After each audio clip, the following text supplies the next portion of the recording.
this Monday morning. Sonia. It's really been all over the place, right? Especially the cement stocks, Ambuja, ACC are both up about 10% after the clarifications from the management, the Adani Group. So just keep an eye out on that as well.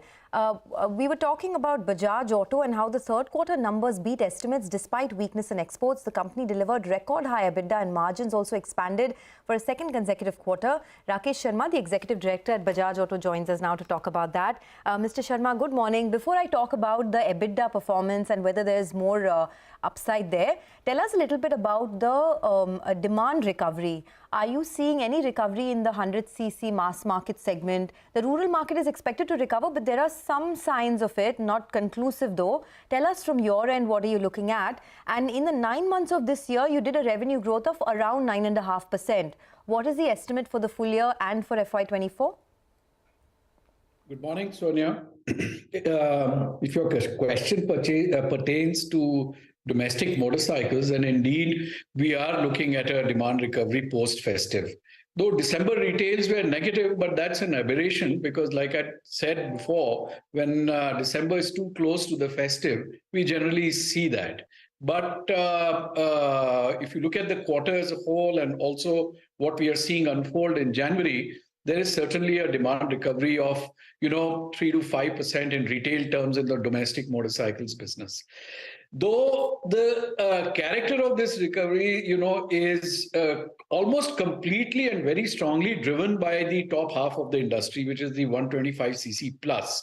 That's now almost 50%. So that's growing at a, above 20% level. Whereas the 100cc segment is marginally above the negative zone, just in retail terms. The entry-level 100cc segment is negative, but just above that, the executive 100cc segment is positive. But the top of the industry is growing at 3 to 4 times than the bottom half.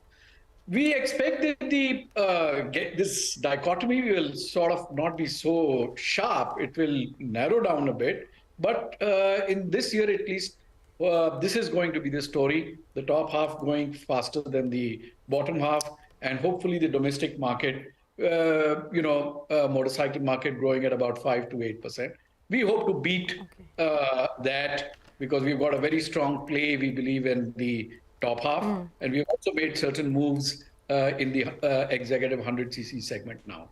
Okay, so just a clarification, you're saying that there is the executive segment in 100cc, there's a bit of a positive move there. So can you say with any degree of certainty that the worst may be over in terms of the 100cc mass market slowdown, A? And this 5 to 8% growth that you're looking at for domestic motorcycles, that's for FY23, I assume. What is the expectation for FY24? No, I made that comment for the next 9 to 12 months, as you had asked. The 5 to 8% industry growth that's the way we are sort of thinking the industry will move in the next 9 months or so. But going back to your first comment, yes, indeed, the bottom, we've turned the corner even in the bottom half of the industry. But I maintain that the entry level itself is still seeing very sharp negative declines. Just above that, which is a quarter of the industry, the executive 100cc segment is just sort of a little bit positive. Good morning, Mr. Sharma. I don't know whether I'm reading it right, but this time around you're sounding a little bit more optimistic, and it seems to be rubbing off not just for you, but it seems you're a good luck charm for the markets as well. As you and Sonia were having those few questions back and forth, the Indian markets are up close to around 100 points. So let's keep that going. Let's focus on Bajaj Auto though. Margins, well, they've shown a bit of a recovery to more than 19% odd. More to go. Do you believe that margins in quarter 4 will be a little bit better, or can they hold at these levels in comparison to quarter 3?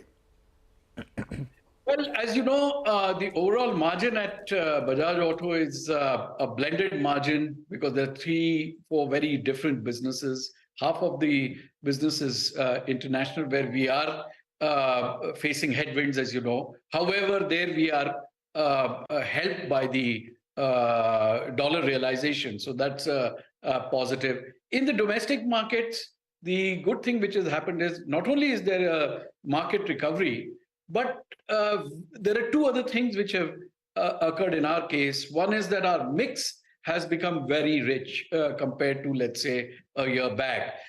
In the sense that in the 125cc plus segment, which is the one which is leading the growth, we have today something like 20 models. Most of them are new in this table.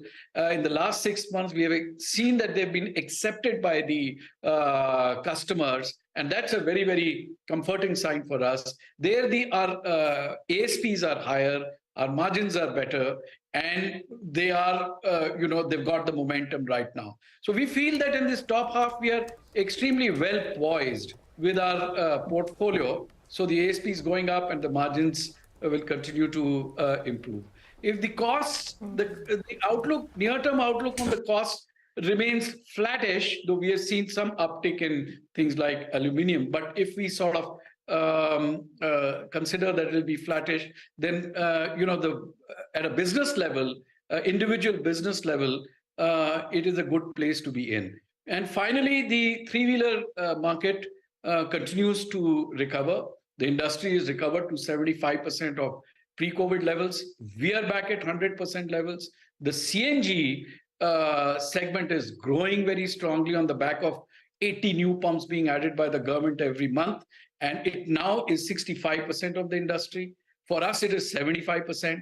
We have an 86% share there. Again, over here, the ASPs are much higher than petrol and diesel. The margins are much better. So when you roll that in also, it looks like a good place to be in for us. Okay. So this EBITDA per vehicle was at 18,000 rupees. It was highest ever that the company has recorded. But now as the rural market improves, as the 100cc segment improves, do you think the blended realizations may not be as high? And what is the average? What's the normal rate that you're looking at in FY24 in terms of EBITDA per vehicle as the rural market starts its improvement? See, the higher end of our portfolio, which is 125cc plus, is growing at a much faster rate than the bottom end. In recent times, which is just in December, we have made a play by launching the Platina 110 ABS, which is the first 110cc vehicle with ABS, and that's getting very good traction because, as you know, safety is a very topical issue, and we are seeing a very good uptake. However, the portfolio in the 125cc plus is solid right now, and that will continue to outstrip the growth and also in terms of weight. So I don't expect for this reason the realizations to suffer. And when it comes to FY24, I would still say that we are watching the budget. We would want to look at how things unfold over the next 1 or 2 months before sort of firming up our view about how we should be, what we should be expecting in FY24. Okay, so on exports, just one comment. I mean, it was still a, over 35% fall that you saw year on year in terms of volumes. Is the worst over, and what kind of average run rate are you looking at in Q4 and in the first half of the new fiscal? See, the worst is over as far as the impairment of demand is concerned. Because of a broad-based inflation in many of the emerging markets, in several categories, there has been a tremendous erosion of purchasing power, because of which demand started falling from August, September onward, as you know. But that has settled down now.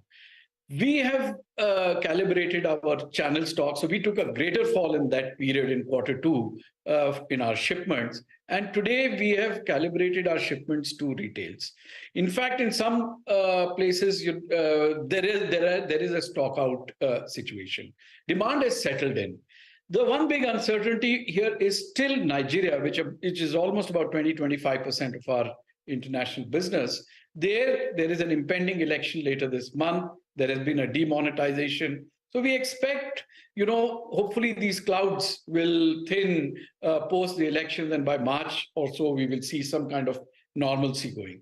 However, the big uncertainty is now not being caused by retail demand, but by the availability of dollar for trading.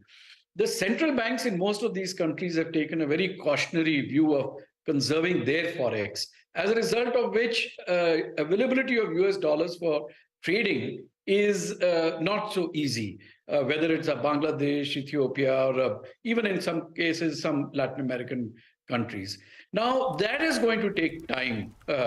Even if retail demand comes back, I think the ease of trading operations will still take time to happen. And probably we think that, by middle of this year, or let's say May or June, is when it should start to settle. Okay, all right. Well, good speaking to you, Mr. Sharma. Thanks so much for stopping by and filling us in with your comments. Wishing you all the best for the coming quarter. For the time being, though, we'll slip into a short break. But on the other side, we'll get chatting with Mr. Rangarajan of Data Patterns.